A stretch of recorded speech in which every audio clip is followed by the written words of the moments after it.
nikmat untuk dapat salat tarawih dalam bulan Ramadan. Kalau kita perhatikan rakan-rakan kita di negeri Kelantan terutamanya, pada awalnya dapat solat tarawih, kemudian ditarik balik nikmat itu. Nikmat solat, nikmat sesuatu nikmat itu kita hanya akan nikmati apabila kehilangannya. Apabila kita hilang sesuatu nikmat itu, baru kita tahu itulah nikmat yang sebenarnya. Jadi apabila kita berada dalam nikmat itu, maka kita lakukanlah yang terbaik. Bukan semua orang dapat menikmati solat tarawih dalam bulan Ramadan. Bulan Ramadan, kalau kita kira, kita sambut setiap tahun. Kalau kita andaikan umur kita 40 tahun, kita sambut Ramadan ni, maksud kita mula puasa Ramadan, solat tarawih dengan bersungguh.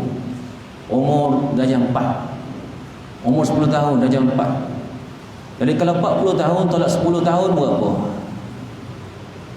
40 tolak 10, 30. Sudah ustaz, kuliah matematik. Kalau umur kita 50 tolak 10, 40. Kalau 60 tolak 10, 50. Jadi kalau kita kira umur kita lah 30, 40, mana 30 kali kita sambut Ramadan, 40 kali kita sambut Ramadan.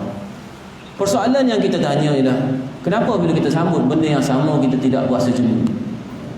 Manusia ni tuan-tuan, dia ada satu sifat, iaitu sifat yang mudah jemu.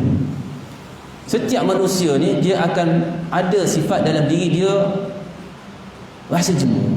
Contoh, kita makan nasi, kan? Nasi itu memang makanan ruji orang Melayu lah. Kita walaupun kita makan setiap hari nasi ni, kita akan makan dengan lauk berbeza.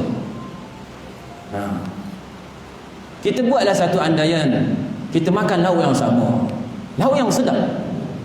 Contoh lauk yang sedap, banyak ustaz bulan Ramadan.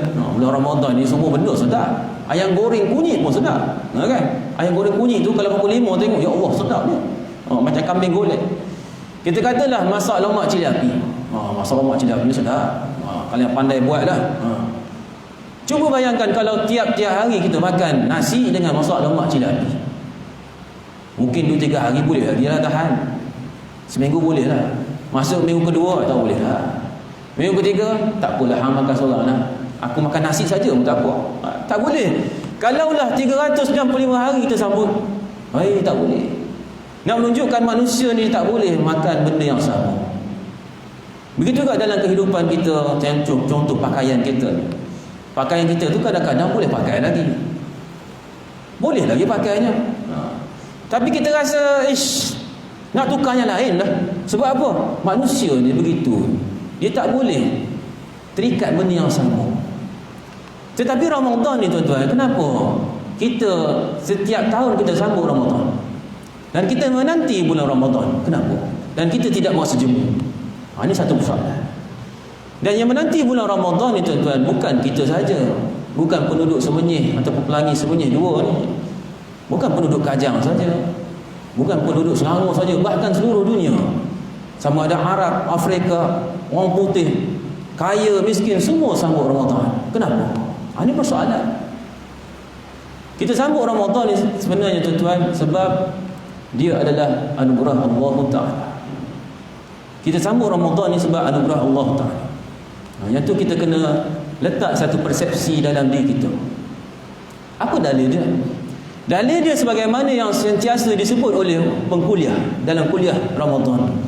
Ya ayyuhallazina amanu kutiba alaikumussyam kama kutiba alal ladzina min qablikum la'allakum tattaqun. Allah Ta'ala kata, wahai orang-orang beriman, difardukan pada kamu puasa bulan Ramadan sebagaimana difardukan pada umat-umat terdahulu, la'allakum tattaqun, supaya kamu menjadi orang-orang bertakwa. Perhatikan ayat ni tuan-tuan.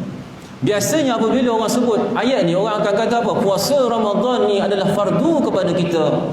Dia adalah rukun Islam, wajib dilakukan oleh Islam. Habis. Kita kena tengok satu lagi persepsi, iaitu Allah Ta'ala sebut, ya ayyuhallazina amanu, wahai orang-orang yang beriman pada Allah. Diwajibkan kamu puasa Ramadan, bermaksud puasa Ramadan ni bukan untuk orang bukan Islam. Orang bukan Islam, benda ni, puasa ni, maaf, ini bukan untuk kamu. Tetapi kalau contoh dia nak puasa juga, tak apalah, tapi dia tak dapat apa-apa. Kalau dia nak puasa juga, dia nak buka puasa dengan kita pun, silakan. Tetapi ini bukan speciality untuk orang bukan Islam, ini untuk orang Islam. Apa maksudnya ini? Ini anugerah Allah Ta'ala kepada orang Islam, kita. Sebab itulah kita tidak jemu-jemu menyambut bulan Ramadan. Jadi kena letak benda tu dalam diri kita bila kita berada dalam bulan Ramadan. Kita akan rasa nikmat bulan Ramadan. Kalau kita hanya letak dia sebagai fardu yang wajib, kita akan jadi sebagaimana orang biasa-biasa atau budak-budak. Kenapa puasa wajib? Tak puasa nanti Allah marah. Tetapi kalau kita kata kenapa puasa? Benda wajib. Tak puasa Allah marah. Dan dia adalah anugerah Allah untuk kita. Kita sambut. Sebagaimana manusia ni tuan-tuan, kalau kita tengok setiap waktu-waktu hampir perayaan ni kan, supermarket dia buat sale. Berduyun-duyun orang pergi. Contoh kalau Sogo tu lah. Saya kebetulan dulu kerja bank jiran Sogo.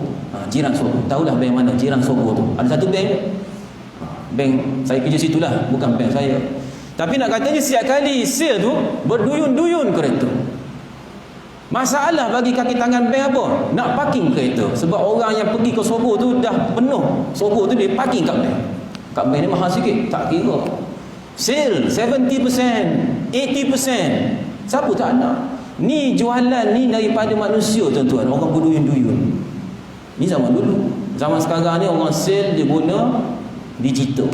Kan, guna handphone ni. Shopee ke, Lazada ke. Contoh Shopee. Satu-satu. Sale satu-satu. 1+1. Sale 2+2. 2+2. Sale 3+3. Sale 4+4. 5 ni ada. Dia tak ada dah 5-5. Dia ada raya sale. Nak masuk bulan Ramadan tu, dia tak ada Ramadan sale. Dia ada raya sale. Maknanya tak puasa Shopee. Kan? Tapi tak kira itu semua. 2-2, 1-1, 2-2, 3-3, 4-4. Kita semua taruh. Kita ni lah yang bercakap bersama lah. Dia tak kira tahun lepas lagi. Tuan-tuan tengok bagaimana dalam surat khabar tu. Berlaku lambatnya delivery bungkusan tu kan, yang kita pesan. Sebab apa? Bertimbun dalam gudang. Manusia ni apabila ditawarkan satu benda istimewa, dia akan berduyun-duyun sanggup untuk terima, untuk kejar, walaupun lambat dapat. Dan Ramadan ni tuan-tuan adalah anugerah daripada Allah Ta'ala. Jadi kita kena letak begitu. Sebab itulah kita ni tidak jemu-jemu untuk menyambut Ramadan. Dan kita kalau tuan-tuan ingat bila bulan Rajab, bulan Sya'ban, kita doa apa? Allahumma barikna Rajab wa Sya'ban wa balighna Ramadan. Ya Allah, berkatilah bulan Rajab dan bulan Sya'ban, dan sampaikanlah kami dengan bulan Ramadan. Jadi benda tu kena ada dalam diri kita ni. Jadi bila kita ada rasa nikmat berada dalam bulan Ramadan, karakter kita ni lain. Dia tak sama dengan orang kata puasa. Okey, puasa. Baik, ini puasa kamu buat. Tak suruh pun kita akan buat. Kalau puasa bulan Ramadan, baca Quran. Baik, saya baca. Tapi bila kita kata ni anugerah Allah Ta'ala, Allah beri ganjaran yang besar kepada orang yang berpuasa dan baca Quran dan sebagainya, orang tak suruh pun kita akan buat. Sebab kita tahu ini anugerah daripada Allah Ta'ala. Sebab itulah Allah Ta'ala ni tuan-tuan nak tunjuk betapa besarnya bulan Ramadan. Allah sebut nama dia dalam Quran. Dalam Islam ni dia ada bulan hijrah, 12 bulan sebagaimana bulan Masihi. Ada Muharram, ada Safar, ada Rajab, Zulhijjah, Zulqa'dah. Banyak lagi. Kadang-kadang kita pun tak hafal. Yang kita hafal bulan Ramadan, bulan Syawal. Dua tu je. Ramadan sebab apa? Nak puasa. Syawal sebab apa? Nak raya. Satu lagi Zulhijjah. Kita hafal 3 bulan tu je dalam kita. Yang lain tak ingat dah. Baik. Tetapi Allah Ta'ala ni sebut nama Ramadan saja dalam Quran. Yang lain antara bulan yang hebat juga bulan haram. Bulan Muharram dan adik-beradik dia tu Allah sebut Ashhurul Hurum, bulan-bulan haram. Bulan Ramadan je Allah sebut secara spesifik dalam Quran. Allah Ta'ala sebut Syahrul Ramadan allazi unzila fihi al-Quran hudan linnas wa bayyinatin minal huda wal furqan. Syahrul Ramadan, bulan Ramadan, iaitu bulan yang aku suruh kamu berpuasa, bulan Ramadan itu namanya Ramadan.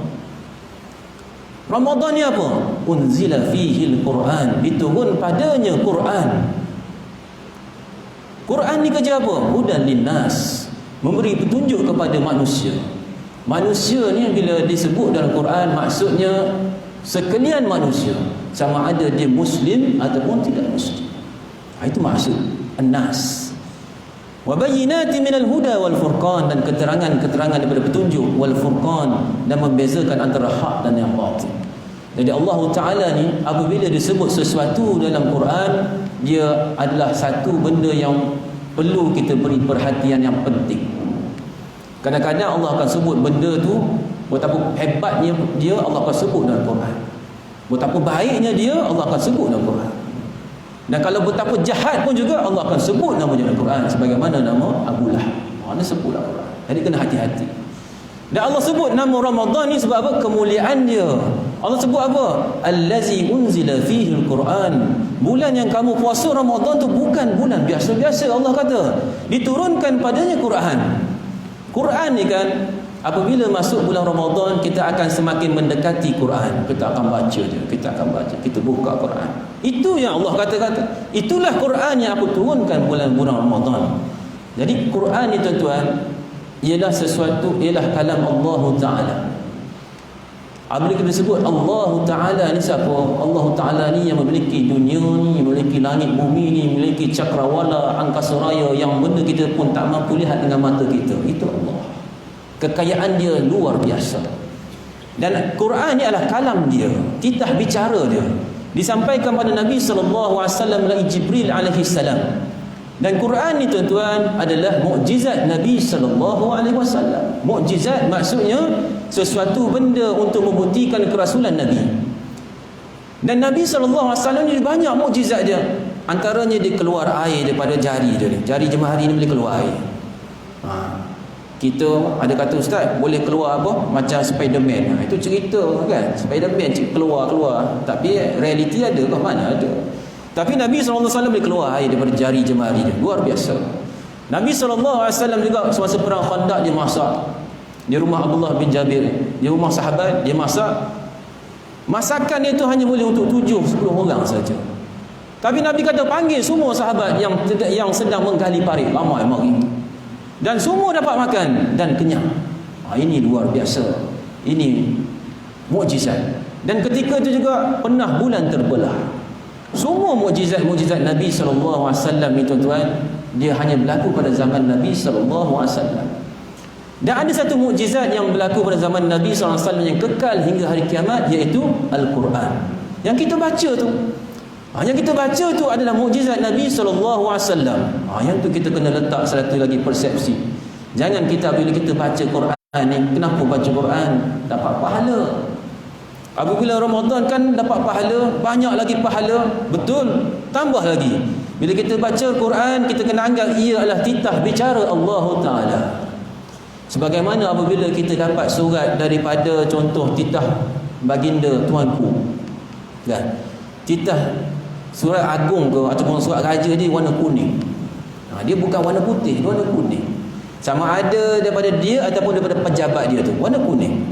Bila kita buka saja surat tu, kita akan buka berhati-hati. Kan surat panjang kita kerat sikit. Biasa kita koyak macam tu je. Tapi ni surat daripada agung, kita kerat sikit, cantik sikit. Sebab apa? Surat daripada agung. Buka pelan-pelan dan kita baca. Baca satu sampai akhir. Baca sekali lagi, takut tersalah faham. Baca, kemudian tutup balik. Kenapa kita buat demikian? Kalau kita baca biasa-biasa tak boleh ke? Agung nampak ke kita? Agung tak nampak. Agung tak peduli pun kita baca ke tak baca.